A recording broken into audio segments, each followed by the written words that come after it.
The way I see it is if you picture yourself as a listener sitting in your backyard, there's a green space perhaps. Well, if that green space was Halifax, the government has said, we don't want you in it, kids. How about we build a sandbox over here? Go play in that sandbox. Here's some toys. To me, that's very exciting. On one end, it's made a commercial area for people who enjoy STRs to play, one of which we conveniently happen to be very well positioned to grow. On the other end, in the residential areas, it is really impacting people that we didn't think it would. Players like us have the ability to pivot, have the ability to change directions and fund it, but the real person getting impacted is the single mom with kids, with a job, one income property, uses that to fuel her own lifestyle, and that just got taken away. So if anything, it's going to speed the process up. There's going to be more investment in the city. Is this because these areas are just going to make it very clear cut, hey, in this area you can carte blanche do short-term rentals? Bingo. We've got a guest on today. Biggest Airbnb manager in Nova Scotia, I want to say. He has some really interesting models that he's created on how to, he subleases units, manages a lot of Airbnbs, and I think they've delved into buying some real estate now. So we'll ask him all of those things and get the full details. He was also operating pre-COVID, so he went through that whole experience of the world shutting down. Right. And that's Avery Birch, a 365 experience. When I was broke, I had rich habits. When I was broke, I had rich habits. So man, big lunch or big breakfast. Yeah. You're up early today. I was up early today. On a side note, Neal gets up extra early to be a little bit late. Yeah, I was actually a little bit late, but I left so early from my house, but I live so far away. Yeah, is the problem. But this morning there was a breakfast Q&A with the premier hosted by the Lebanese Chamber of Commerce here in Halifax. His Holiness. Yeah, it wasn't bad. It wasn't too exciting. I thought, like, as I was walking in, a few guys were like, what sucks about these is there's a bunch of really good questions people want to ask, but they're not going to ask them in front of like everybody in this room. And like no one's got the balls to stand up and ask. On average, you're actually usually, if I'm pretty good at these events, of being not afraid to ask the question. Yeah. But it's also, there's this awkward thing of like, you don't want to ask too hard of a question because if you ever need something from the premier, he's like, I know. You roasted me in front of everybody. So the best thing is, lean into him on a couple emails. I don't even know what I said, but it wasn't good. And so it's like, and that's the thing. So you have to kind of be like, well, I'll ask the hard question maybe off to the side so I don't roast them. And you almost end up wanting to lob questions that are like easy to answer. But it was, the two big things were healthcare. Yeah. And they actually mentioned something that they did that was super cool, and I didn't realize they did this. But we have a big problem with ambulance drivers in Halifax and Nova Scotia as well, I think. No kidding. Yeah. And so like our response times were getting like atrocious. Like to the point where someone died waiting for an ambulance for like an hour or 2 hours. A couple people that I know had to rescue a guy who broke his leg or his hip hiking on a trail out in like Lawrencetown. And he literally, he broke his femur or something crazy. And he was just laying there. They had to put him on a surfboard and hike him out like many kilometers out of this place. And I think waited 3 to 4 hours for an ambulance. And there was another one, a kid broke his leg in a football game at Sir John A. Yeah. Still called Sir John A? They changed the name of all these schools. Whatever. Some high school. Yeah. He broke his leg in the game and it took hours for an ambulance to come. And can you imagine being the parent there? They're talking to the person on 911. They're like, we can put him in the car, maybe. They're like, no, don't move him. Don't move him. So I was just thinking, like, imagine just laying next to the field. It's now been an hour. Everyone's gone home. The game's done. And you're still just laying on the grass. It's because paramedics make not nearly as much money as they should. It's embarrassing how little paramedics make compared to, say, our other first responders, firefighters, police, even like transit drivers. Like, paramedics are literally, like, I've been in a couple accidents. Yeah. Right? And requiring this is paramedic? no disrespect to firefighters. They show up there super quick because they keep stations everywhere, and they're always fully staffed, right? Yeah. They have a very strong union. Yeah. And they show up and they go, are you okay? I'm like, I think so. They're like, cool, the paramedics are on the way. Jaws of life are just munching your car. No, like, but the paramedics, like, if I wasn't okay, I'd be like, man, I'm not okay. Yeah. Where are the paramedics? Right? Like, those people should be making way more money. Shout out to all my firefighter friends. I'm not taking anything away from your firefighters. Your job is I'm just saying, mental, I know that. They make so much more than paramedics. Yeah. And think of what paramedics have to deal with.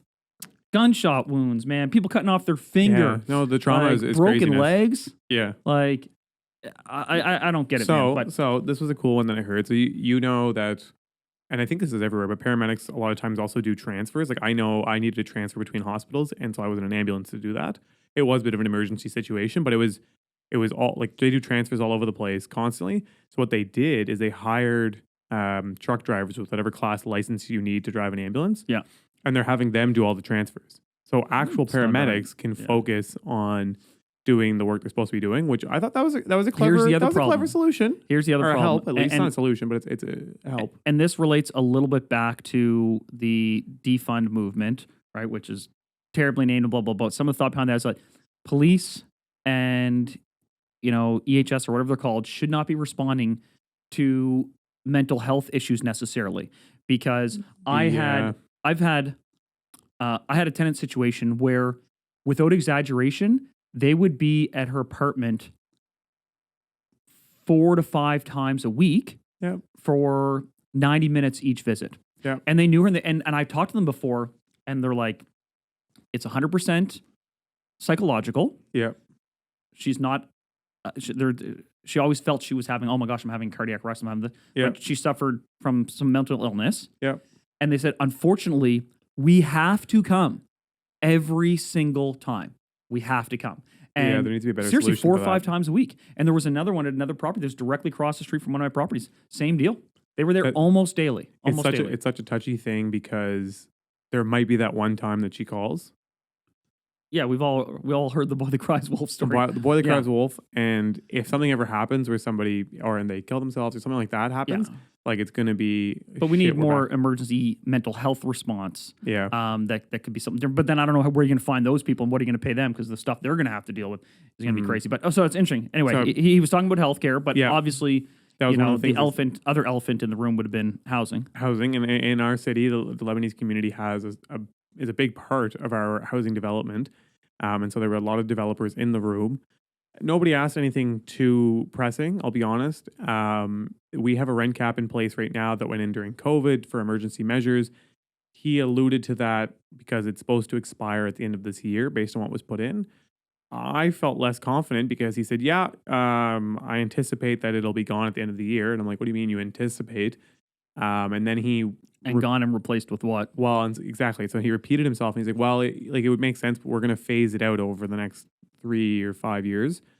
And I was like, "Okay." So I think what they're going to do, I think what I gain out of that is likely is that's going to be like 2%. What is what it is now? Maybe it's 6%, or they pace it off inflation, or come up with something. I think they're afraid to pace it off inflation because of how high the Mhm. numbers have been, Mm-hmm. and which is funny because the realistic inflation will probably go back to like 3% or something, and it would actually make a ton of sense to then pace it off inflation, but. They're going to have It'll to peg likely it be to fixed. something. And they'll probably have to do something like, hey, it's the lesser of 5% or, inflation. Right? Like it'll be something like that. They'll have to peg it. But there's also going to have to be some nuance with respect to what type of stock, if a unit's been renovated or not, all these other things in there as well. But it's not going anywhere. I think everyone knows that. It's going to be what's it going to look like moving forward. He does a good job of like making people feel good when he talks, but if you're really listening for a true answer, I don't find it was there. And I should be careful saying this on here. That sounds like a politician. Yeah, that sounds like a politician. But That it was is an just funny. art. It was funny, like the question got asked basically about people moving to this province and it being so expensive. And then additionally, the home buyers ban. So he said they're working on the foreign buyers ban, but I'm like, that's federal. There's no chance you're going to change it at all. Yeah. And then someone had just moved back from Ontario, and they're like, this was touted us to being way cheaper, but by the time I paid all my taxes and all the difference and re-registered my vehicles, if you move here and register your used vehicle that you own from another province, you pay 15%. Oh So my like God. he had paid that. He said his kids are now here going to school and all that, and he's like, it's no cheaper. He's like, arguably, it's more expensive for me to be here. Yep. And then to be honest with you, the response was, well, Nova Scotia is still considered a relatively affordable province, and what a great province. And then the topic went down how great Nova Scotia was. Yeah, And if was I like, read one more time how many linear feet of coastal line and how you're That's never what- more than 30 kilometers from water, like that is. We talked people about like, hey, Peggy's. it may be expensive here, but you got Peggy's know, Go. yeah, if It's you there's ever some want to beaches. slip on some rocks, The water is cold as shit, but Yeah. it's all right. But anyway, so yeah, it wasn't nothing really. Like I said, nothing exciting for me came out of it. I'm glad I went. I'm glad I was invited. I mean, you could have made it, but you said you were getting yoked this morning. So Yeah, I knew that I would just get frustrated if I went there. I'm a bit disappointed to hear that no one kind of posed any hard questions to him. I think people are hedging their bets because everyone knows where their bread is buttered. And one thing I want to add to that no hard question thing is he lined it up. Like he got up there and he said, if you don't get to ask me a question now, I'll stick around for a couple hours after and we can chat one-on-one. So everyone was he was kind of like, don't ask me the hard questions right now. Like, let me work on this. Right. But, Anyway, yeah, I liked it not to go. So, and I don't think he made the wrong decision, honestly. Especially I went as your informant on that one. So that's right. Let's talk about what we're gonna discuss today. We've got a guest on today. We're super excited about that. Yeah. Biggest Airbnb manager in Nova Scotia, I want to say. Yeah, I mean, it must be right there. I mean, we'll unpack numbers with him, which I think will be really interesting to hear. Yeah, he has some really interesting models that he's created on how he subleases units, manages a lot of Airbnbs, and I think they've delved into buying some real estate now. So we'll ask him all of those things and get the full details. He was also operating pre-COVID, so he went through that whole experience of the world shutting down. Right. And that's Avery Birch, a 365 experience. You guys might have seen him on social or come across their, one of their units. If you've been staying out here in Nova Scotia, obviously big changes coming for that sector. Speaking of the government, both municipal and provincial are changing a bunch of things on that. A lot of big news in that front. So we're going to see how, he's got the insider info on that, how that's going to impact people. He's deeply engaged in that. I have some stuff I want to talk to you about cruise ships. I've brought this up in the past. Yeah. The internet, I feel like, is buzzing right now with the ability to live on a cruise ship for some low dollars. So we'll get into that. And then there's also two things I want to ask you about where you see the market going. We do it every week, and it might seem redundant, but we're in such a weird time, and things seem to be flipping back and forth. I kind of want to run stuff by you. And then also just a quick one, which I think is kind of funny, but it's a class action lawsuit going on in Toronto with the people of TO versus the Realtors of Toronto. Okay. So that sounds interesting. Do we want to start with that? Yeah, we'll hop into that one first. The second I say it, you're like, this is gonna be stupid. But there's a class action lawsuit taking place in Ontario stating that the realtors of the MLS system in GTA are price fixing to get larger commissions. Oh my God, that's so dumb on so many levels. I know. They're saying, man, people are so stupid. Yes, and they're saying they're not price fixing necessarily the home prices, but their commission rates.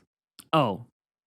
Well, okay. And I think where this spawned from, and this is why I'm like... Do they not know that this already, like at a federal level, was discussed? Like the whole anti-competition, anti-collusion legislation federally that we have is the exact reason why there was a change from the MLS.ca to Realtor.ca, and now these IDX systems where anyone can share, is that they already went through this whole conversation at a national level? Well, and this is the thing, the immediate response when asking the representative for the MLS, they're like, there's no price fixing because you can walk into any shop and get a $1 listing, a mere posting if you want.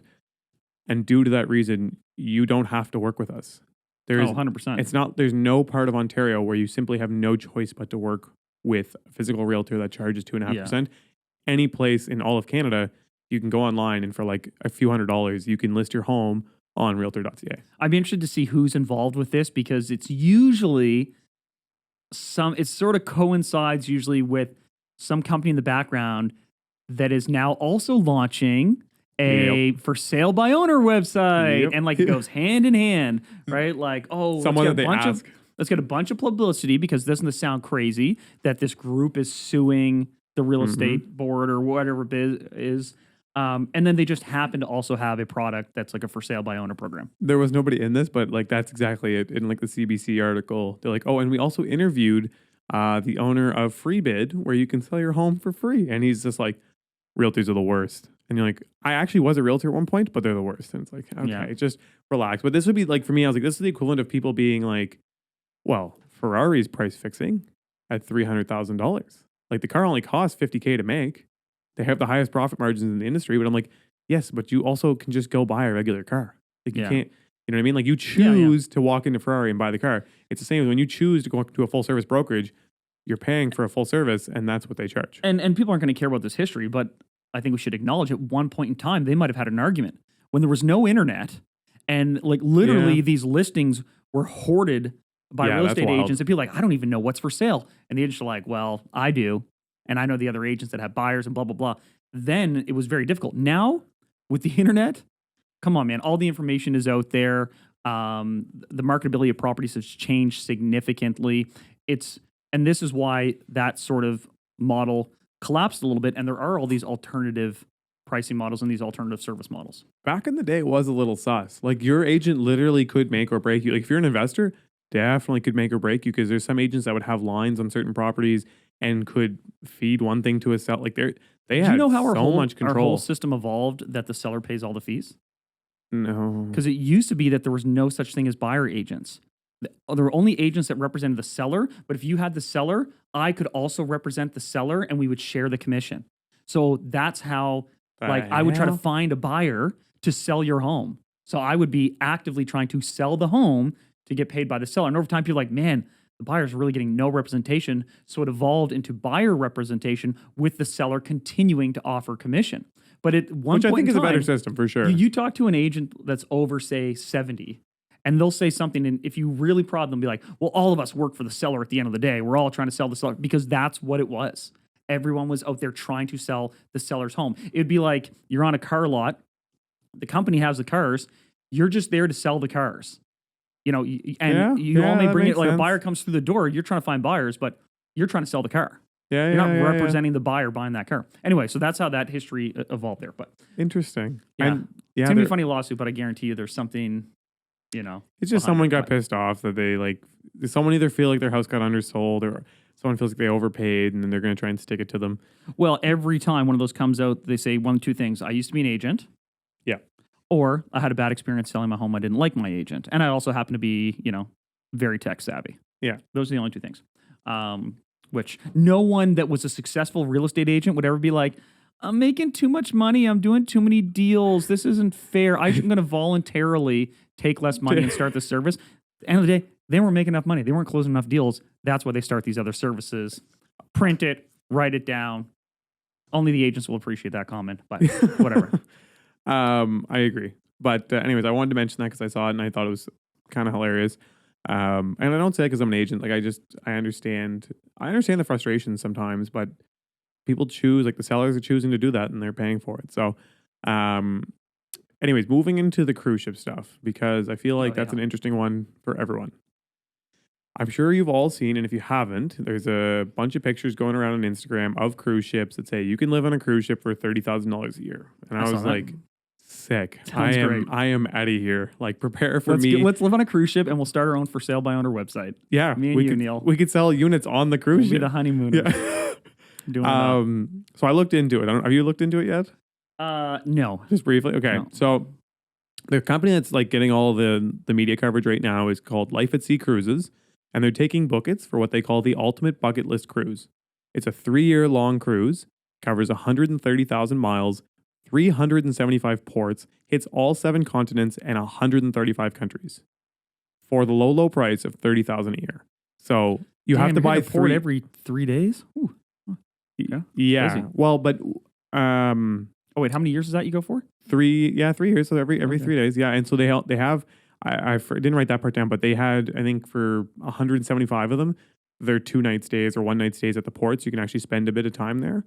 Imagine getting like so comfortable on that ship that you're just like walking around in your underwear, just like not gonna. That's basically my place. Is that not what you do when you go cruising? That's what I go. Yeah. True. But so what you get for that $30K a year, like it's boiled back. It's actually, obviously it's $90K that you have to pay. You need a $45K down payment. Mm-hmm. And that's a bunk in a 2-person bunk room. Ooh. Okay. So it's actually $180K for a 2-person bunk room, which is 130 square feet. Ooh.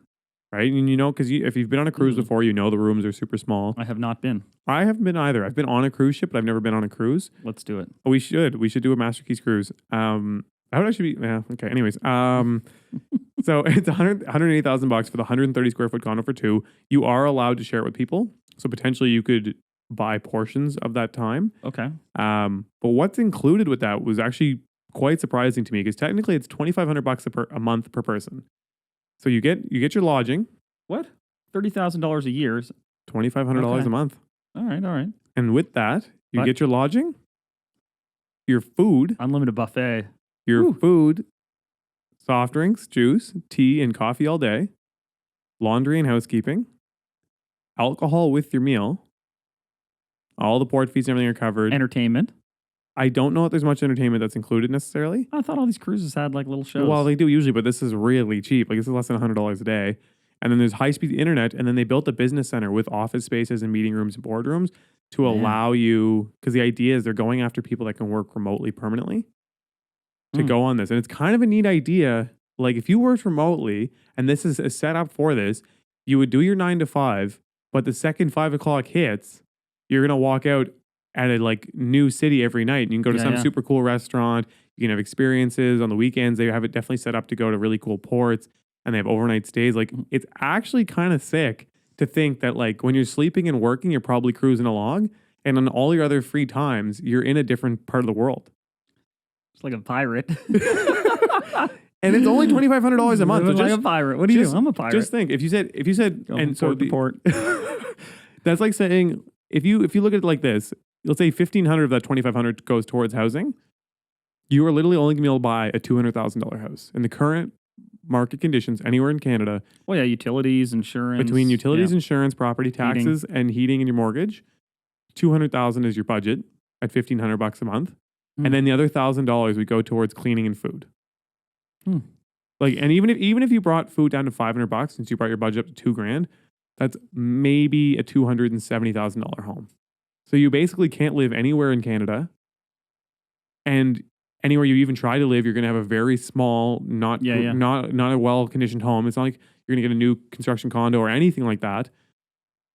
It's not the worst thing. Man, I like the sounds of it when I heard it before. I don't hate it anymore now. The 130 square feet for you and a buddy is a little tough. I feel like they're really trying to hope that like it's couples that go in there. Now they had a bunch of upgrade rooms. I think you can get one with that's an interior unit as well. But I think the idea is that you would only be in that room for sleeping. Yeah. And then you'd spend the rest of the time out on the cruise ship in different parts. Well, I mean, it's like these. You remember you talked about those cages and you got the country wrong and everyone roasted you? Everyone, yes. How could I forget? But yeah, people live in cages in parts of the world, and they probably pay more than that for their rent alone in the cage. Yeah. So they have bigger units as well, obviously. Like you can spend up to $100,000 a year if you want to get a nice big unit. I kind of like, it kind of makes sense. Like I can see a lot of, it's basically you're paying $50 a night for your lodging. Yeah. And then the other $50 on food. I've paid more and gotten less. It's not even $50. It's $30 a day in food and $50 in lodging.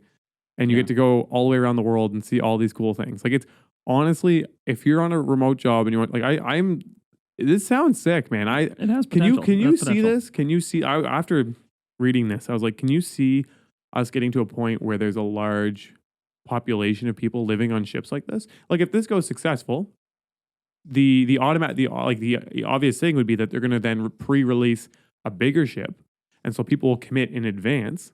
So it's like buying a spec home. So people commit in advance to an even bigger ship that'll do the same thing. Yeah. Could you see it getting to the point where there's a ton of people? And aren't there already super ships that have like timeshares, almost like condo units on the ships? Like, they do. I think developing these floating cities where you effectively have condos is going to be a thing in the not too distant future. I don't know, like the business model. I don't know how much it costs to run one of those ships, but I think you probably could just sit it out in the harbor and people would still rent that sucker. Oh, 100%. You go to big cities like New York and Vancouver and Toronto, houseboats, and like I was in Van there last year. Was it last year? Yeah, it was last year.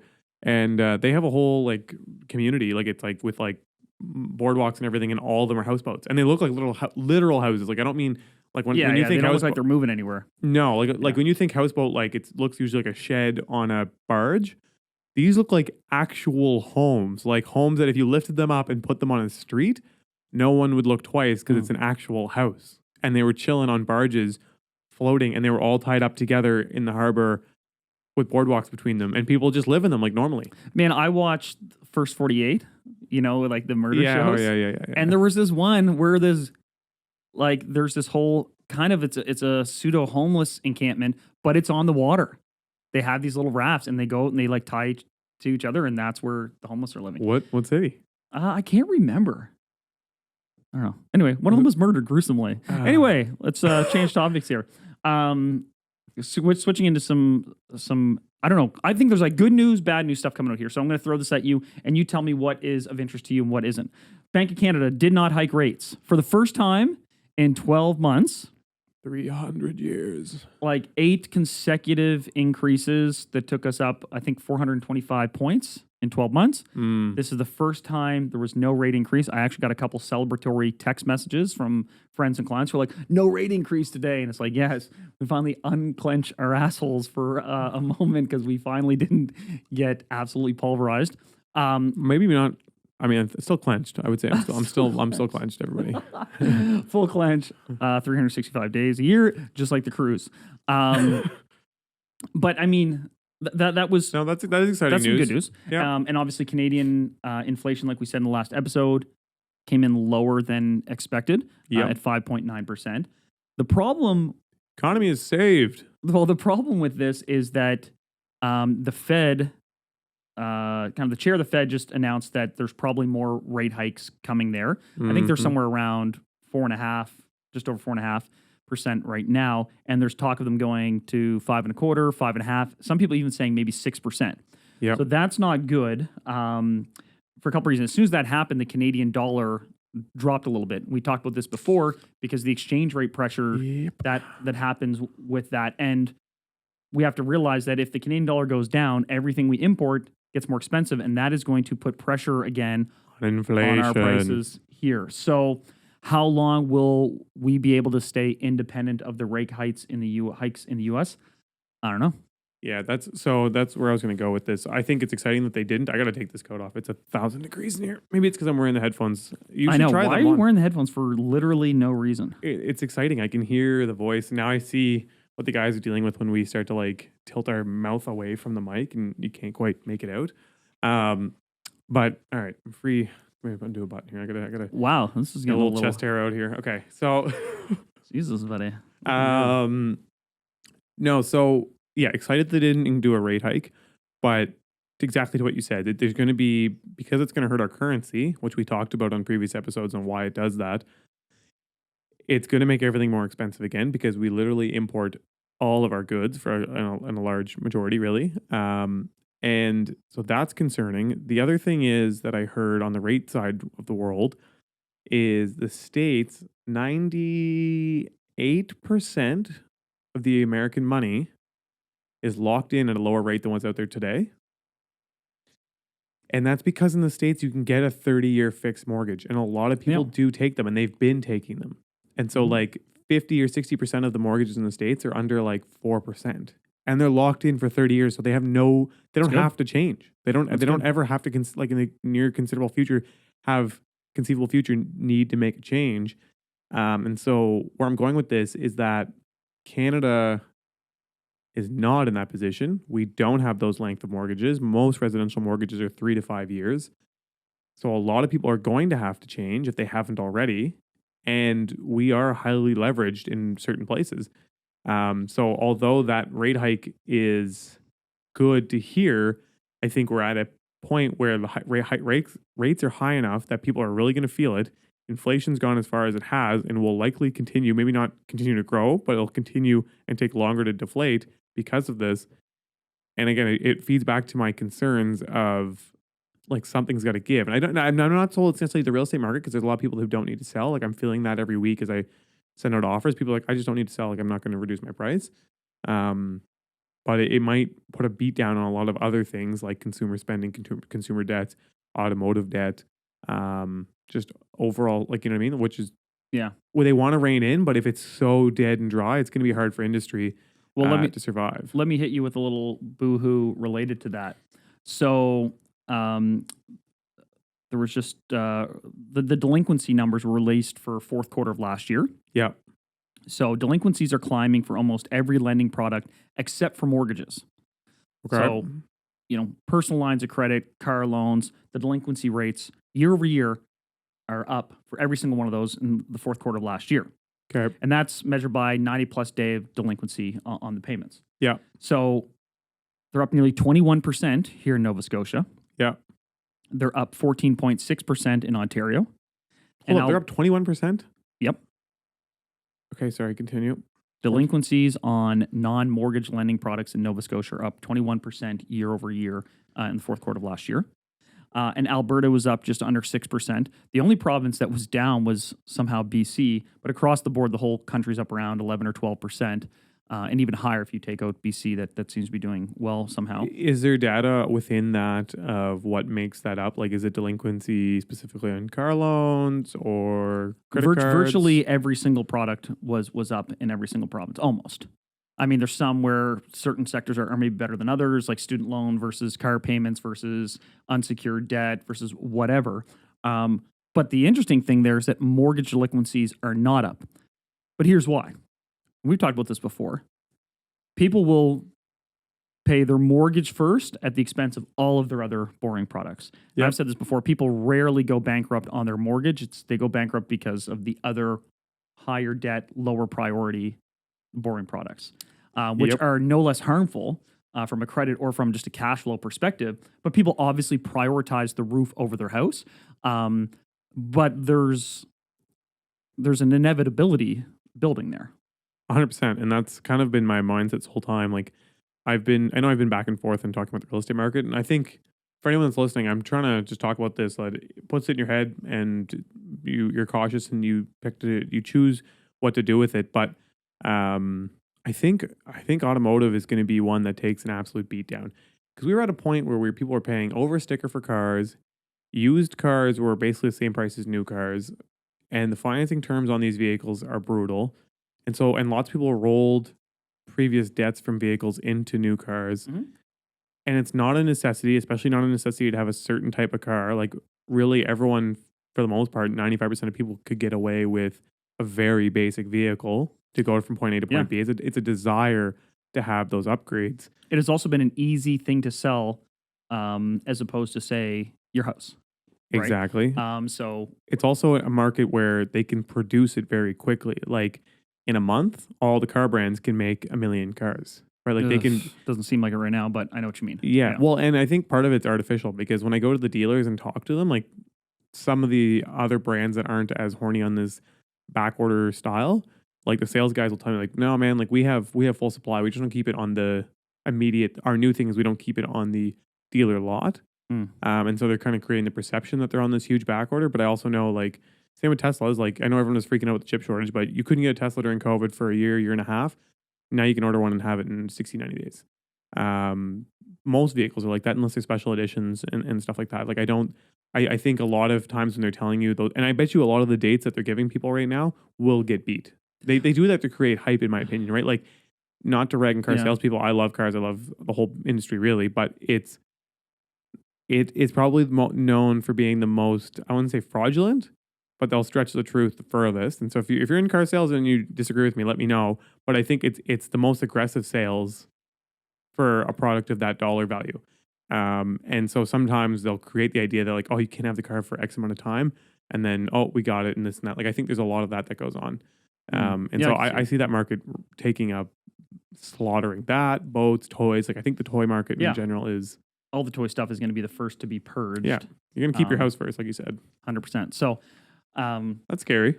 Yeah, it's a little bit scary for sure. I think also we have to remember it's year over year, and this time last year money was dirt cheap. Yeah. Right. So there weren't a lot of delinquencies when credit was basically free. And the dealer would buy your car back for more than you paid. Exactly. People, you had all of these options. If you were in maybe a credit crunch to not have to go delinquent, money was raining from the heavens. So I that's the only saving grace I take from that figure.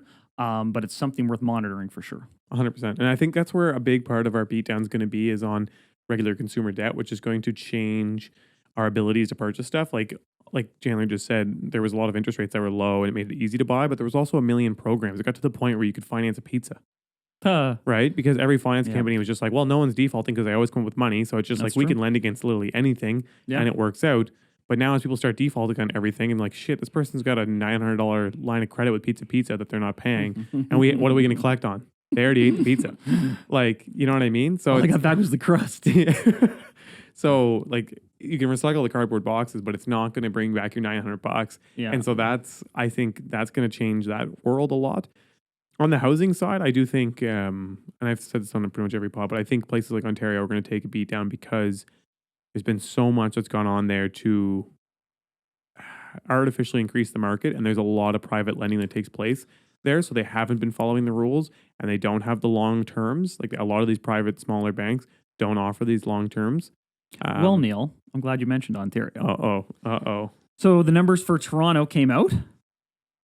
The average home price in Toronto for February, month over month, was up 1.1%. Was up $12,400 to just under $1.1 million in February. Okay. So this is still down year over year, because last year we talked about this at length last episode. These numbers are always going to be down year over year until we hit around, well, when did rate hikes start? Right around now. So until we hit June, July, August, September, probably even September, you're going to see numbers down, quote unquote, year over year. But month over month, those sales are up. Now, what's interesting, why would you assume that is? This is a great article put up by Better Dwelling when they published Toronto numbers. To me, there's the little blip where rate hikes stopped taking place. 5-year bonds came down, so 5-year money went down a bit, and it helped to force people in. Like people started feeling reinvigorated to buy, and people saw that there had been a little bit of a price had pulled off a bit, and so they started to buy in, and so then it started to push things back up. And I feel like I've gotten a lot of calls in the last. You're 100% exactly right. I was expecting you to be wrong. I thought you were going to say inventory. Because everyone says, inventory. It must be because inventory's down. No, and interestingly, month over month, inventory was up and the number of sales were down. So inventory's up, number of sales down. But the average price is up. But the average price was up. Yeah. And you're right. It was because for a moment there, everyone said, okay, Bank of Canada's not raising the variable rates. And bond yields dropped, so 5-year fixed money was cheap. And then the bonds went back up, so the 5-year fixed went right back up. So there's a lot of people out there with a 60 or 90-day rate hold. Those of you listening, if you have a 60 or 90-day rate hold, you might want to get going with it because you could be up 80 points. And yeah, so that motivated a little bit of buying. Yeah. It's not a huge gain, like 1.1%, but that'd be a large enough sample size that it's not immaterial. It's a big swing, especially when we had multiple months of downward home prices. Yeah. And that's a big indicator that people utilize and I've seen posted everywhere that's like, well, before the 2008 crisis, we had 8 months of declining prices. Before this, now we're at 9 months of declining prices. So for there to be a swing back in the other direction, should show a sign of reboot. I'm always fearful because if you look at every single crash of every single commodity ever, it starts going down, and then there's a little blip, and then it falls off a massive cliff of Mount Everest. Well, remember how I said I wanted Vancouver and Toronto to continue to get their butts kicked so that the Bank of Canada would chill on the rates. Because they're chilling in. If Toronto starts ramping up, and if our dollar starts getting hammered, inflation's going to go right back up, and we're going to see more rate hikes, which is scary. Yeah, that is scary. I was going to say, like, a lot of people bring foreign money in when the dollar goes down, but that shouldn't be impacting the Toronto market that much right now because it's banned for all intents and purposes. And usually they end up buying a lot of land outside of the city centers. But yeah, no, I think it's just a temporary blip, sentiment thing. I don't think I think we've faced about 50 to 70% of the price loss. I think we're going to have a bit more on certain properties. And I think then it's going to start to really level out. And I think we might run a level market for... But you're talking nationally. I'm talking on like a national average. Yeah. I think locally, I think Alberta will do well because we're going to be entering into our energy crisis. They're doing well now. And then Atlantic Canada, I think will also do well, assuming our immigration remains. Again, I'm always nervous about that just with the struggles that we're facing here, and it's all new to us, and we have very loud. It's also so tricky. Like, what does doing well mean? The houses keep going up in value. No, I mean doing broke. Yeah, well, yeah, we're dead. Well, no, but I mean, like the city of Halifax ran a surplus. Yeah, and so for a city to run a surplus as a whole is a good thing, and they've done it a few times now. And there's infrastructure projects taking place, like there's big ones downtown going on. There's highway improvements being made. There are big development projects that got fast tracked that are started, and they're pushing forward a lot of other projects. So I think that when you think housing is such a big part of our GDP, it's an indicator of things moving in the right direction. I've also heard the rumor mill that office is filling up a bit with different companies, but the problem is we are a cruise ship port, so we'll likely lose all of that to the next Life at Seas cruise that pulls up and takes all of our people for $30,000 a year. But yeah, so I don't know. I'm back and forth a lot on the market. I'm so unsure. It's funny, like I listen, I read, and no one is for sure. And you can literally Google housing market crash, and there's 100 articles. You can also say housing market growth, and there's 100 articles. Yeah. And they're both from like legible people. Like RBC says the market's going to continue strong. And then like the RBC, I think just said, and I saw this on Better Dwelling, that the market's at the bottom. There might be 20% drop in some areas, but as a whole, we're going to start climbing again by the end of the year.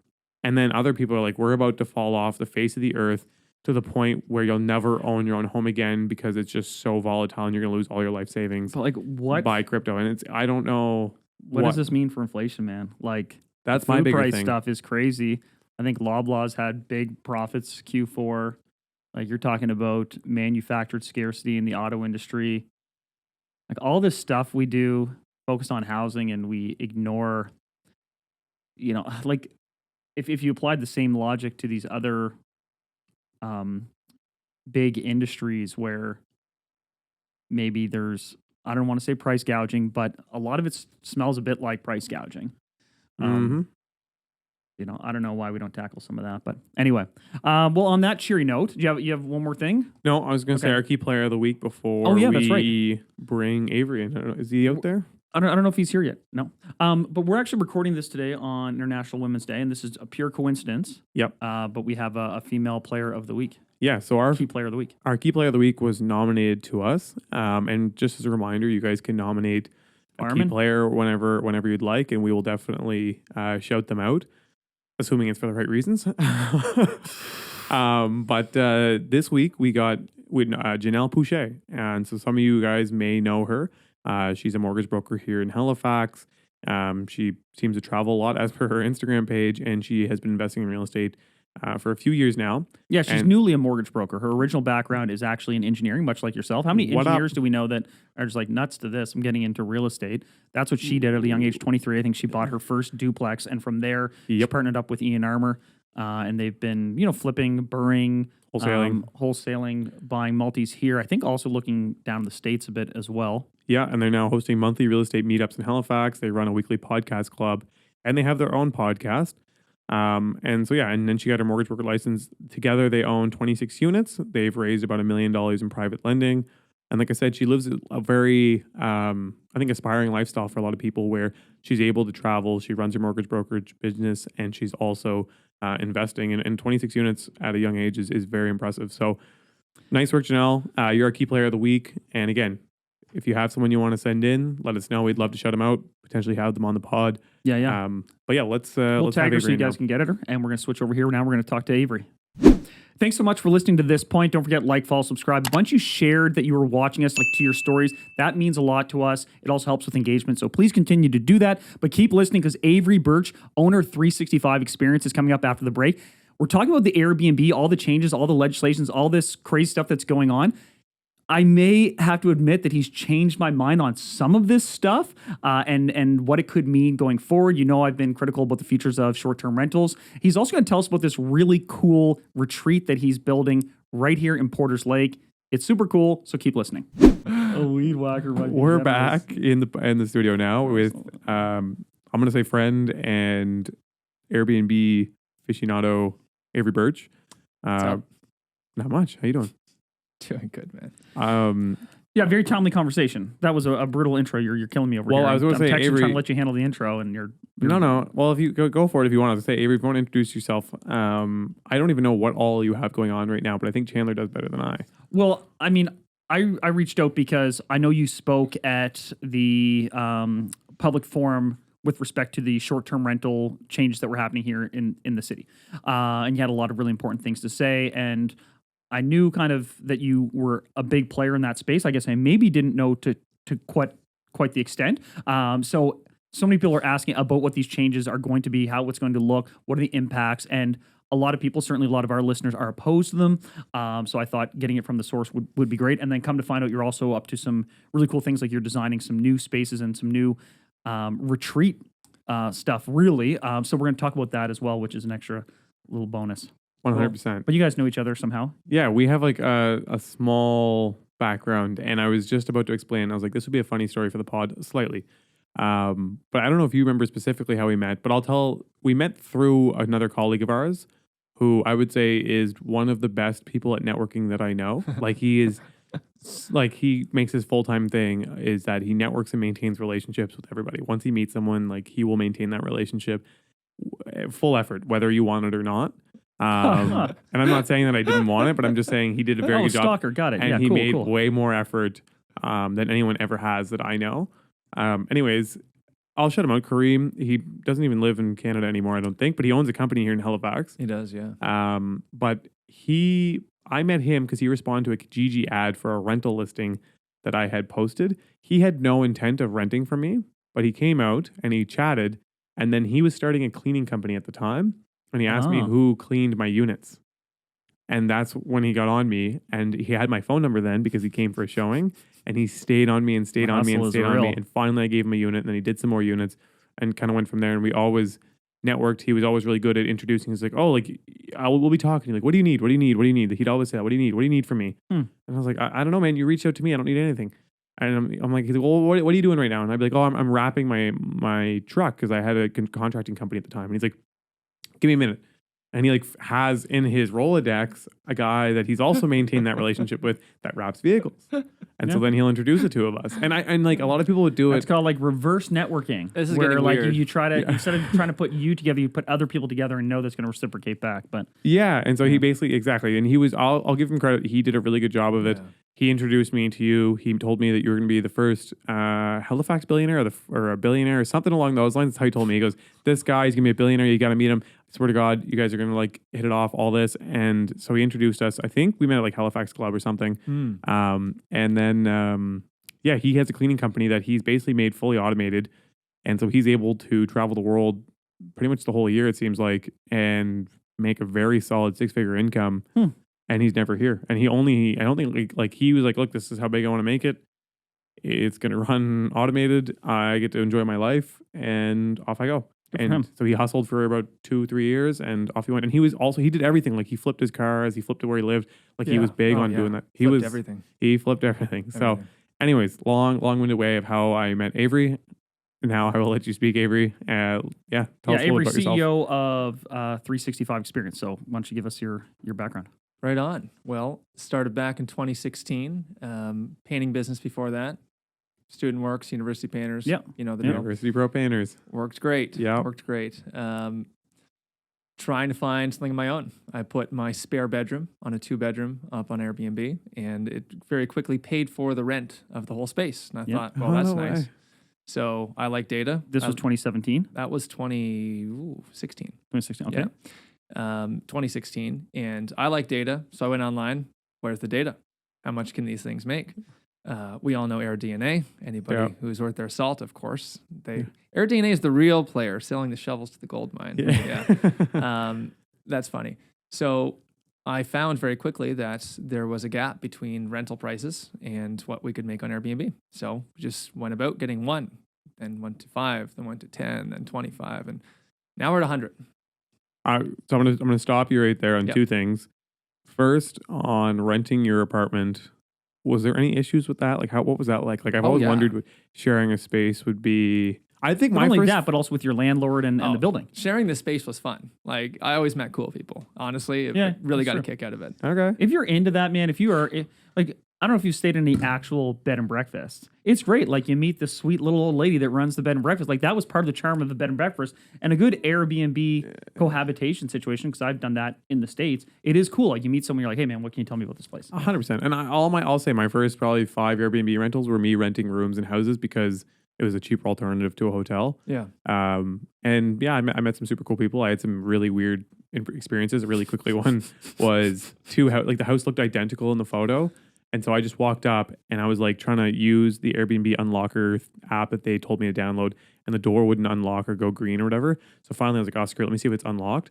And so it was unlocked. So I just like went into this person's house. Someone else's house. Yeah. And I started getting undressed, and this family comes around the corner and is staring at me in their entranceway, and they're like, and I'm like, I'm here for the Airbnb. And they're like, they were like frozen in time. Oh my gosh. And I was like, you didn't get shot. Can I one up you on that? Yes. Yeah. One of our very first customers we ever hosted did the exact same thing, except they were in their 70s. They went to the neighbor's house, put their bags in, And later we're trying to get in, so we can't get in, called me. I show up and they say the code's not working. I'm like, that's not our house. Oh So my whose God. house are my bags in? I don't know. This No is our house. way. This is the house written right there. No Yeah, that way. was funny. That is wild. So they made themselves inhabited. Yeah. So but you were literally taking over leases and then running them short. Like, how did that go with? How'd you scale so landlord, quickly? Like, were you? Yeah, you weren't buying these places. You were subleasing. Reinvest every single dollar religiously, just all of it. But more so, like, what's the so your model is to rent a space and re-rent it. You're not going out like when you said you went from 5 to 25 to 100. You didn't go out there and buy a duplex and then another duplex and then a 10 unit. It's scaling relationships. So the hardest part was getting the first one. I think we all know that in our respective careers. The first one is the hardest. Yeah. The moment we had that, you just point back to that one and say, "Look, I'm doing it. Can I do it again with you?" Yeah. And then we have 2, and then you have 20, and now we're negotiating contracts to take a full floor at a time or Yeah. take on a motel at a time. Yeah. So and these are specific with the property owner. Exactly. Yeah. Yeah. So someone owns the land, and then we come in and we operate it to its best efficiency. And now the next step that we're getting into is creating a holdco to own the asset, which then signs a lease to the opco to run the asset, and we can bring in other investors in that road too. Okay, so the intent is ultimately to own more and more real estate. Oh yeah, I mean we got to win the income statement and the balance sheet at the same time. Exactly. So when I met you also because you were working with one of my clients who you were renting some of his spaces. Yeah, I remember it fondly. Yeah. I remember the model you had like options where people could take a fixed price. You'd say, look, I'll give you $1,000 a month for your apartment, or a revenue share model. You also, I think it was within the revenue share model, there was something where like they had to contribute towards furniture expenses or provide you with basically a startup loan, similar to what almost a commercial company would take to take on a space. No, but seriously, like, right, like when you move into a commercial space, the landlord will give you $25,000 to upgrade the space. And so you were kind of taking that commercial setup and bringing it to a residential lease. That's really funny. Did you do any of that? Are you still doing that? Or what's changed since then? We pulled away from doing that. That was actually a lot of what fueled our growth leading into the pandemic. Yeah. And then once the pandemic came, it's like, okay, we got to restructure some of this because, no sales. Mhm. Yeah. But that was a really fun growth hacking model that we did, was going back to saying, who is our supplier? And how do we negotiate some terms? And, we know what we're capable of. We like to have a space for 2, 3, 4 years. So we would be going to landlords and saying, lock us in for multiple years. We'd love to have it. Yeah. Just give us the first month free and $5,000 loan, and we're going to turn that into great stuff. And then do you still revenue share, or now it's just they get the security of maybe a potentially above market rent? That was it. Yeah. There was no revenue sharing on that. That was us taking a fixed lease. That's one whole bucket we operate. The other bucket is management contracts, and that is for people who already have Airbnb spaces that are done up. We'll come in anywhere between 20 to 30%, depending on volume. Yeah. If they don't have a place set up, then we'll come in and we'll design the whole thing for them. And then that's where we bill out the furniture, because the property owner will own that furniture. Right. We just manage. Yeah. So that's the drill. Yeah, man, this stuff is all super, super cool. Did you ever get any pushback from, so I guess if you're working with the owner of the building, you don't have to be concerned necessarily what other residents in the property even think necessarily, right? Because you have, well, no, I know, but this is a real concern with people who, Until they piss off the building owner enough that you then have to be concerned. yeah. I'm just thinking about that relationship. I was very curious when you said that. I thought it was an individual ownership base, but did you ever have any pushback from those owners that they weren't comfortable with the model, or what were the objections that you'd have to overcome? Yeah, I suppose it's like democracy, right? 51% is all you need. So Infiltrating your building with my short terms. yeah, we get a lot of no's. But once we found partners with landlords that really appreciated what we're doing, and we started to learn the value that we brought. And turns out we're a property management firm that's not billing the landlord. So the lease that we're paying, the work that we're doing to keep our space up, the spaces are better when we're there. Yeah, because it's our customers pay more, so it's in our best interest to keep it up. So we paint, we'll do pest control, we do all sorts of stuff, and we just eat that because it allows us to make more money on the space. So over That's really interesting. time, we had a really harmonious relationship, and that's what's been fueling our growth. Is you won't hear from us. You don't hear from us in the space, and that is easier than a normal tenant. In relations to tenants and buildings, that has been a bit of a growth curve as well.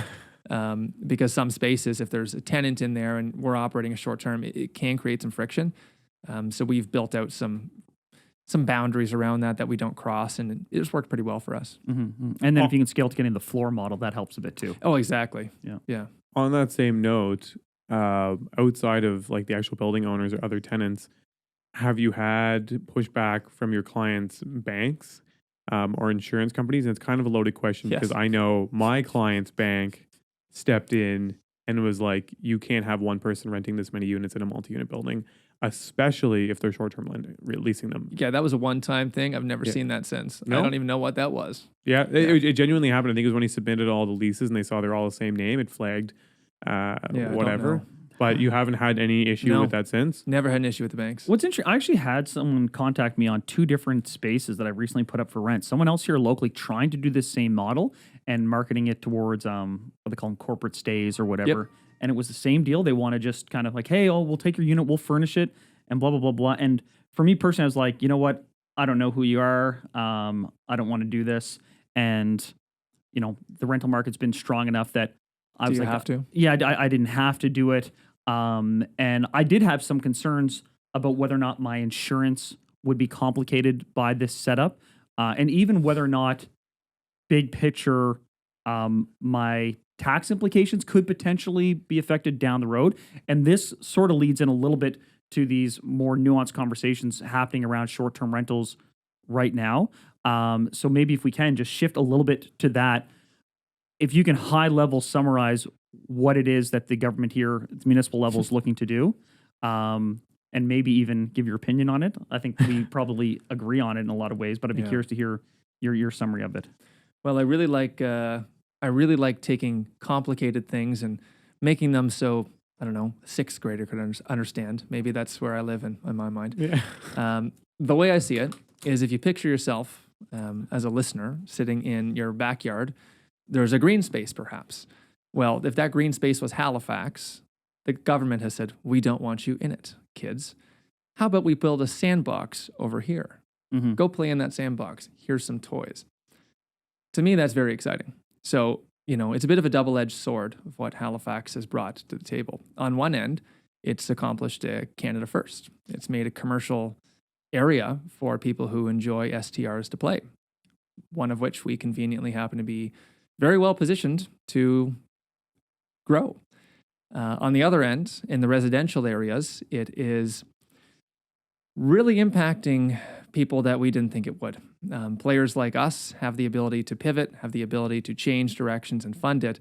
But the real person getting impacted is the single mom with kids, with a job, one income property, uses that to fuel her own lifestyle, and that just got taken away. So my opinion is a bit of a double-edged sword.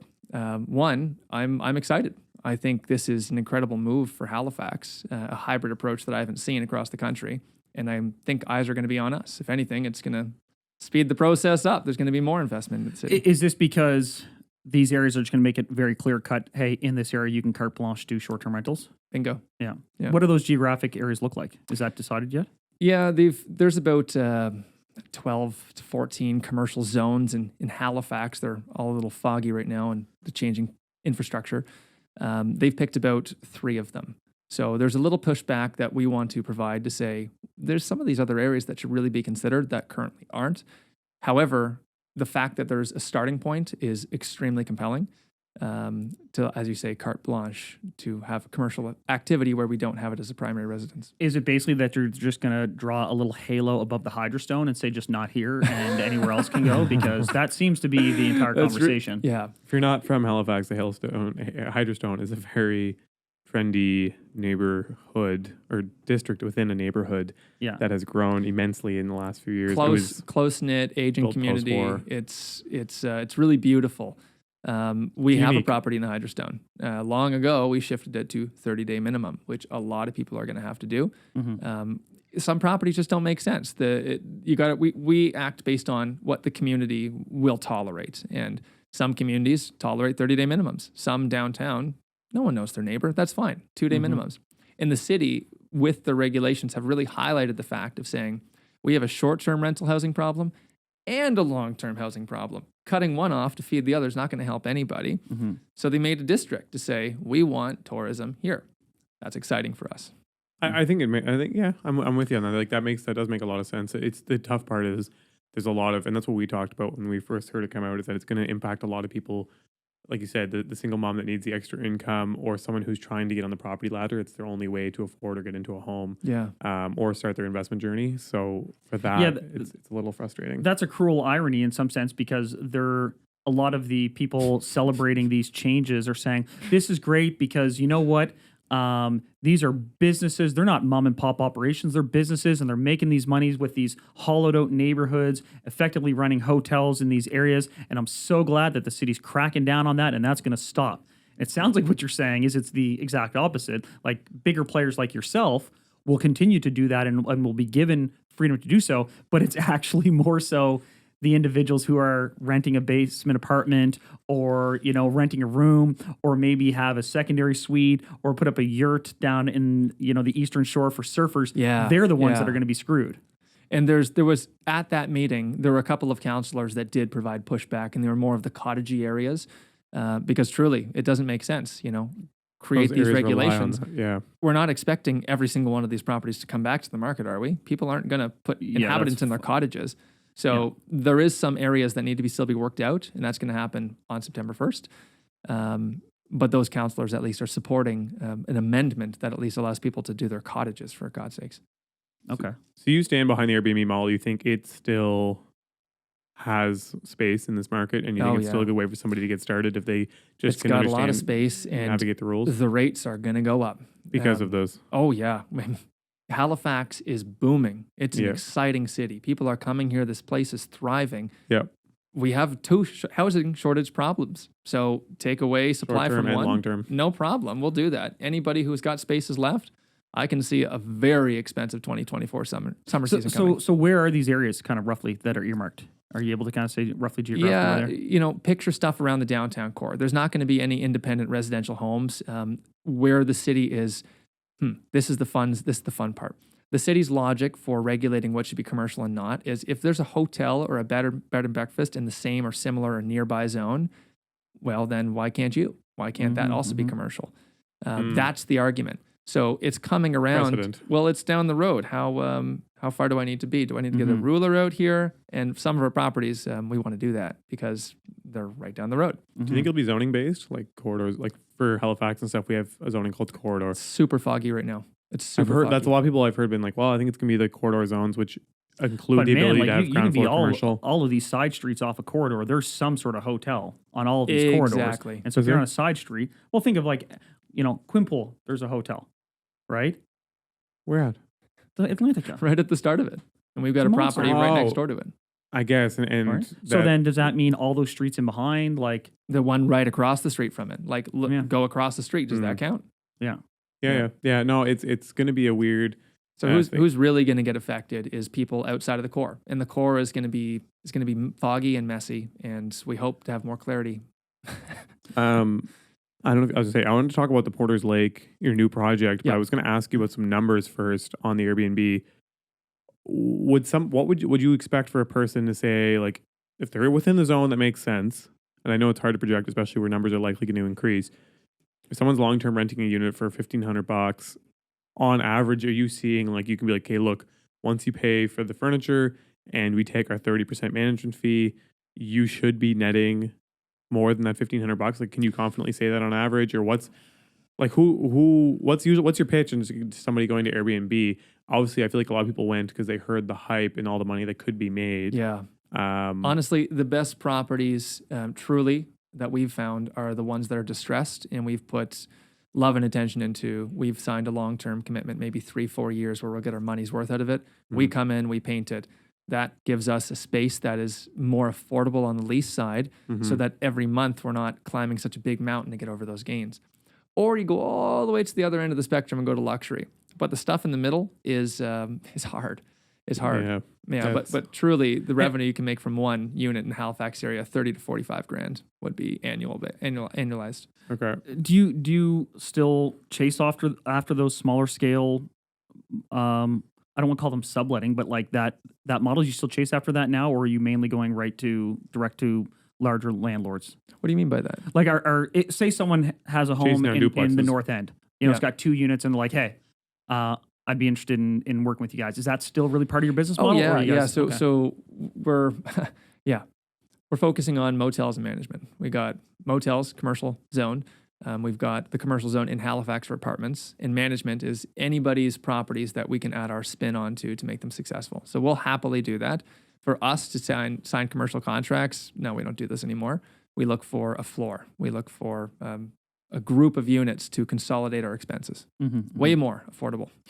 I just want to get into some little numbers here. Yeah. Roughly speaking, because I hear a lot of discrepancy in this, how many short-term rentals do you think there actually are operating in, call it Halifax? That's I'm not funny. going to hold you to it, So but actual like, peninsula? I mean, HRM. well, actually, let's say HRM broadly, and then let's talk more peninsular traditional core Halifax. Yeah, I think we're running around, last I've checked on AirDNA, and sometimes it can be a little inflated. I'd put it around 1,200. It shows up to 2,000. That's in HRM total. A lot of those listings will be dormant or inactive. If one homeowner A just part of makes the year. Yeah, like it Yeah. doesn't. The calendar doesn't need to be open to show up as a listing, Mm-hmm. and a lot of those are sitting empty. We actually have some that we don't have anymore that we sit empty to keep the data history of that profile. So if you Right. strip all the ones away that aren't active, I don't actually think it's as large as they've predicted. I thought the same thing because I'd hear all these numbers between 16. You're smiling at me because that's what I felt. Yeah. They had all these numbers from 1,650 to 2,000 across HRM, and then That's wild. like I think it's wild for sure. And then I also think it's funny because if someone has 5 yurts, that's 5 individual units. I made that joke. And if someone has 2 bedrooms in their house, that's 2 separate units, and all of these things that inflate that number I feel like pretty I grossly. feel like in summertime, I feel like a lot do come on market. Like I feel like when I scroll now for a unit in Halifax, the listing count is lower, and in the summertime it's higher. Like I feel like there's Oh, just 100%. so many units that come online Yeah. in the Yeah. summertime, That especially makes in the sense. downtown. Yeah. Because there's a ton of people who follow the model of like 8 months of students, 4 months Airbnb. Why I would mean, you a not? ton, but there's people that do. Yeah, like those students are literally leaving town. I'm not questioning it. I'm Why- more so why just would they being not? like, I'm just, yeah, no, I know, 100%. I think it's a good model. I'm just saying it. I do think there is a volume of units that are on market. And I'm with you though. I do think that it will put upward pressure on pricing, and I do think there's still a sustainable model within certain areas. I think it's increased the barrier to entry Oh, big time. on an education basis Yeah. and even on a cost perspective. But I think, I can't remember, but I feel like when you started, I thought the model was to not own real estate. I don't remember for sure.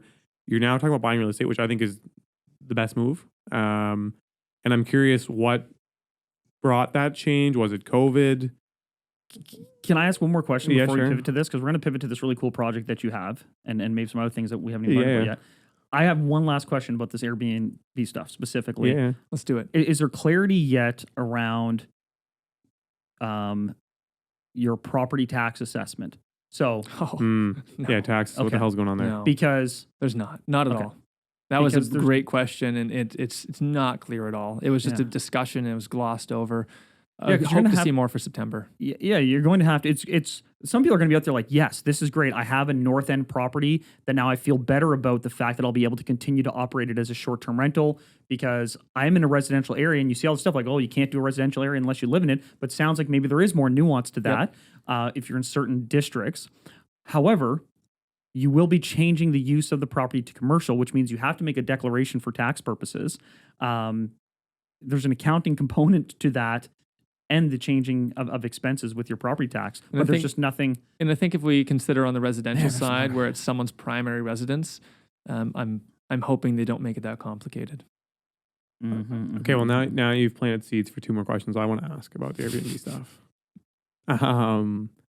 What do you think the number one thing is, or like the top 2 things are that somebody does to make an Airbnb successful?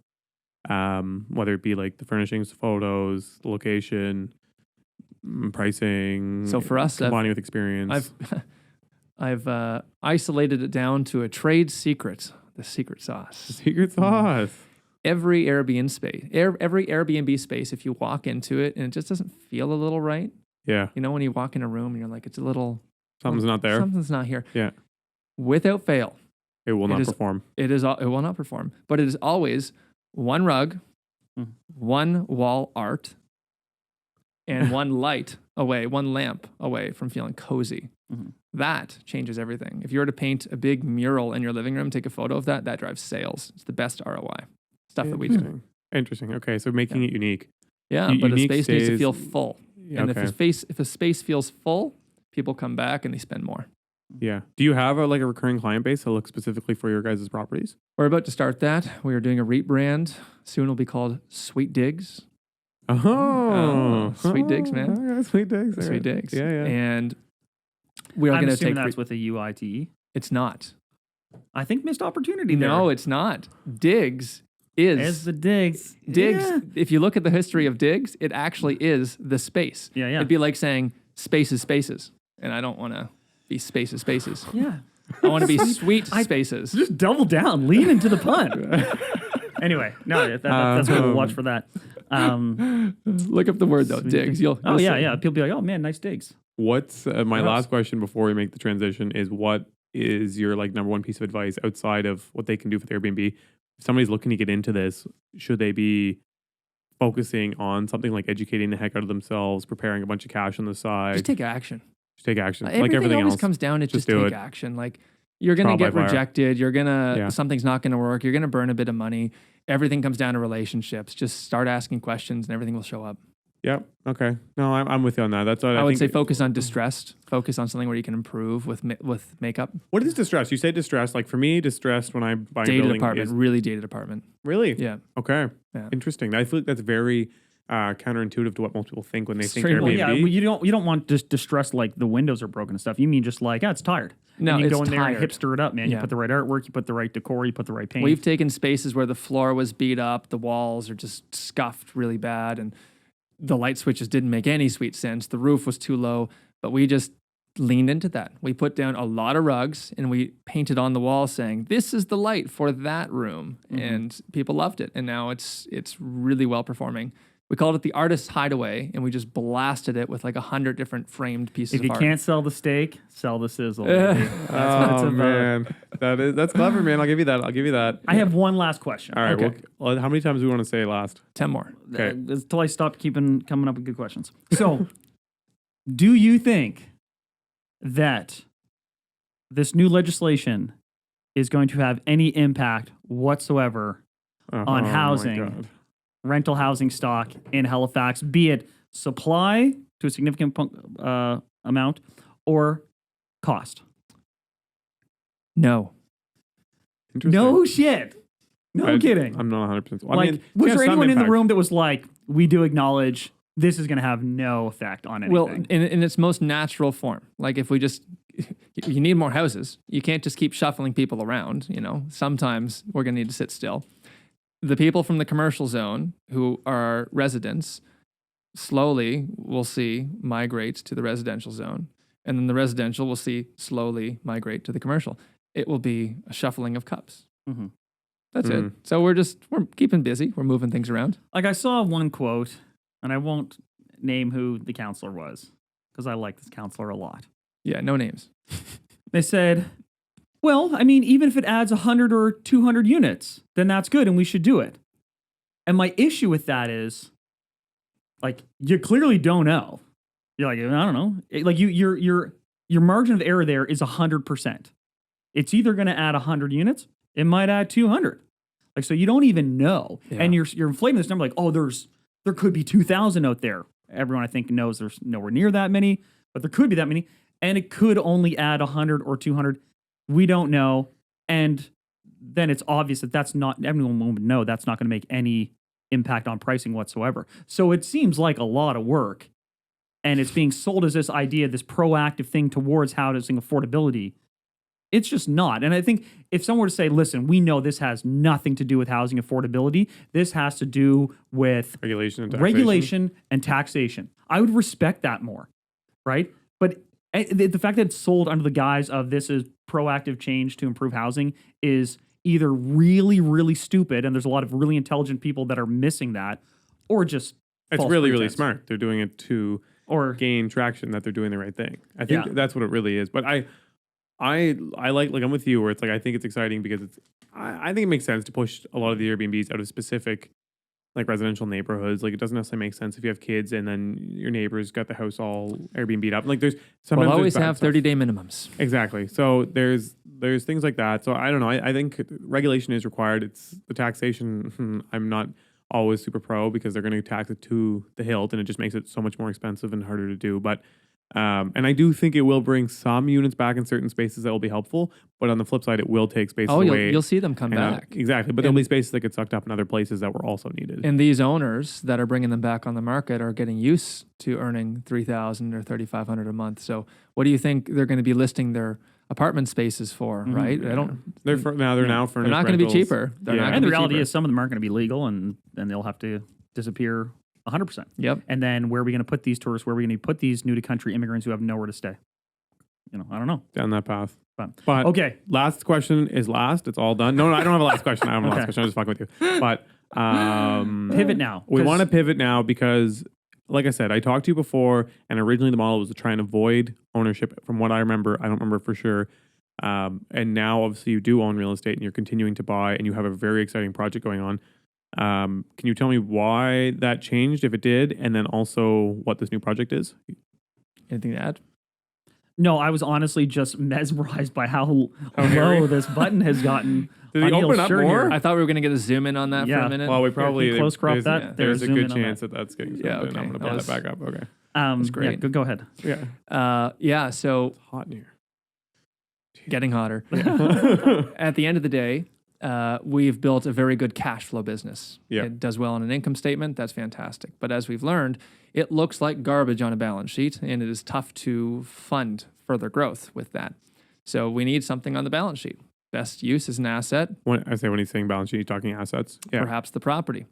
So we have a great foot in the door with all of these leases, and now we're trying to own the space that we're renting in. And there's room there with vendor takebacks. I love using those, and Yeah. we're navigating that process. But ultimately, we need to own something to have any equity to scale at the rate that we want to. Yeah. Because venture capital doesn't actually like this space, and we don't have many assets. So to fuel it, we have to dive deeper into owning the asset. Got it. And so you bought a big asset, Bought a a big very asset. big asset. So we're focusing on What two is it? things. Two things. Our Airbnb rentals focused on everything in the city.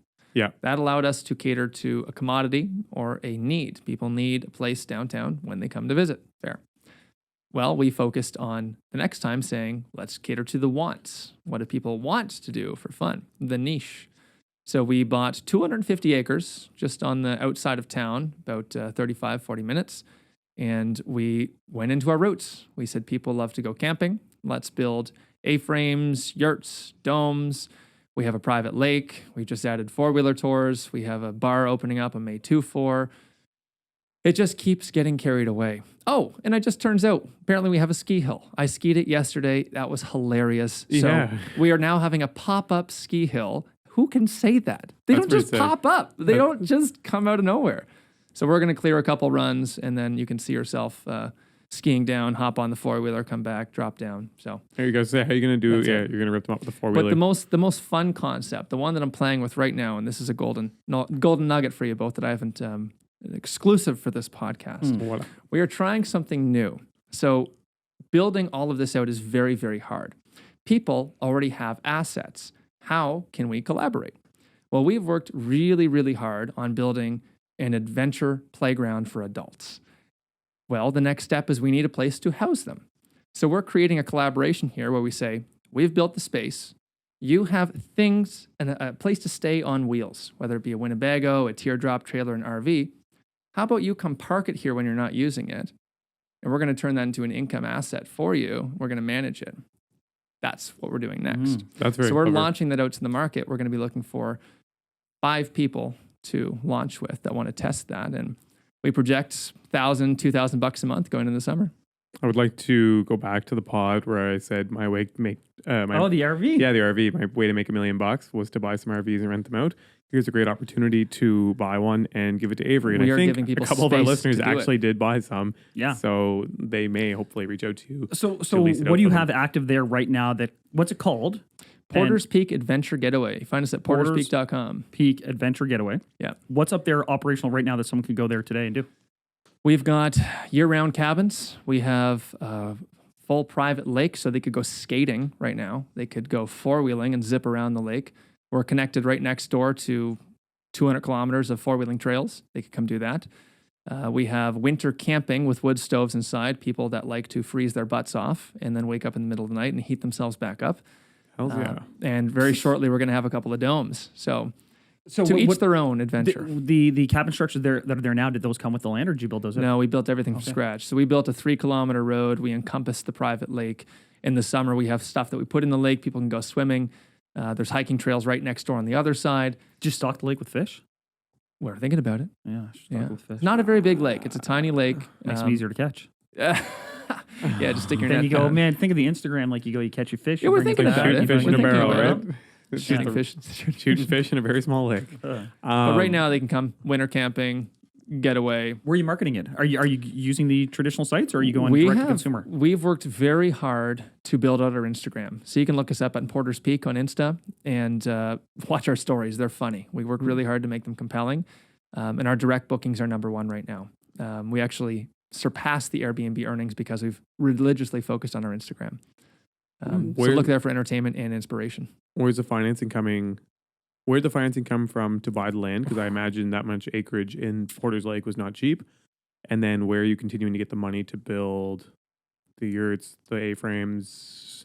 You know, this whole everything thing keeps getting carried away. And I think bringing that whole section almost to a wrap to say, here's where it is now and here's where it's going. At the end of the day, partners are a lot of fun. There's a lot of room to collaborate, even if it's not an equity partner, just commercial partners are a lot of fun. So we've done this with the restaurant. We've done this with the four-wheeler tours. The next step we're looking at is bringing in a Nordic spa to round out our winters partners. The next step after that is looking how do we take, we're only using about 15 of these acres. What do we do with the other 235? Well, now we're talking about building it into a development. How do we put a development agreement on that and break it out and build homes? We're looking for partners on that too. But the process of getting to all this in the first place just started with a dream, Neal. It started with a dream. We had success from our current operation. The bank lent upon that success. Otherwise, nice. they would have cash flow. Yeah. They would have. We got away with less down. We're somewhere around 30-35% down On land? How much raw land? on raw land. That's impressive. Yes. Nice. So we used the Canadian Small Business Financing Program. Got $1 million through that. Land cost us $750. Nice. And then we brought in some equity from other partners and topped it up to 1.3, 1.4. Yeah. And just got started. And then along the way, we leveraged financing deals for equipment. We leveraged cash flow terms with suppliers. And when in doubt, we leveraged our experience from what we've been doing for the last 7 years. Yeah. And you got cash flow pretty quickly. Yeah, right? Exactly. Yeah. So right now we're focused on maximizing those accommodations out in the summer. And one of the ways we thought to do it was we've worked hard on getting the right zoning in a place where you can have great Airbnbs. What a great time. Regulations are impacting people. Set up at our shop. We'll do a revenue split on it. Yeah, true enough. That makes sense. Yeah. Interesting. Any concern with where the economy's gone with inflationary pressure making it so hard for people to have extra cash? Does that concern you at all that people won't have the extra cash to come see you guys? Or is it the mindset that people will be less inclined to travel to faraway places and going to want to do more staycations? Have you guys put any thought into that yet? I was like, obviously, you know what's going on out there. It is very hard to make ends meet right now, and things continue to get more expensive. And it's like everything that's a non-necessity gets backburnered. But people do really love to travel and need to get out of the home. Yeah. So do you expect, I guess, like I was saying, it to be a problem, or is it going to end up being a benefit? And that's also why we're hedging our bets on wants versus needs. This whole thing sprung up from the pandemic when everyone flocked to cottages and we said, we need those. So we dove into the wants. We built tiny cabins on a lake. Yeah. At the end of the day, we have stability on both sides. That's it. The variety, the product mix is what keeps us safe because the landscape is always going to keep changing. Yeah. If not this, when? Yeah. So we're just building out a good collective of different service offerings that together build a really strong package. Just one of its own, it's very hard, very unstable. Yeah, exactly. That's smart. That makes sense. Yeah, you're diversifying a lot with what you have on there. And you're really going after the winter market, which is smart because the summer market here is kind of strong regardless. Like you could pretty much do anything, and our summer bookings are out of this world. Everything's full. Oh, they're insane. And Yeah. there's so much demand. So winter is where, like you said, you should put a lot of effort into. That's the sweet spot. Because if you can get winter going, summer's gonna always work out fine. And so that's interesting. I'm super curious about the ski hill. That's got So me. that's my vibe for the winter. Pop up ski hill, Nordic spa, 4-wheeler tours, great time. yeah, Maybe a little ski-doo. yeah. How many doors do you have under management right now? Under management total, Yeah. across everything, 120, Gotcha. Right on. How many staff? 20, 25, depending on the season. Mostly cleaners and No. We have a very solid. We've reinvested our profits into our people so we can scale quickly. We have a full stack management structure with a general manager in place, and every department runs. Our housekeeping staff does have a lot of turnover and a lot of part-time roles, but I'd say 60% overhead, 40% housekeeping. Okay, so you have about 15 full time that are always gonna be around, sort of thing. Management. Yeah, Yeah. like in the management roles. Geez, I guess that's really added up. Yeah, about 15 now. It happens fast. No, that's super cool.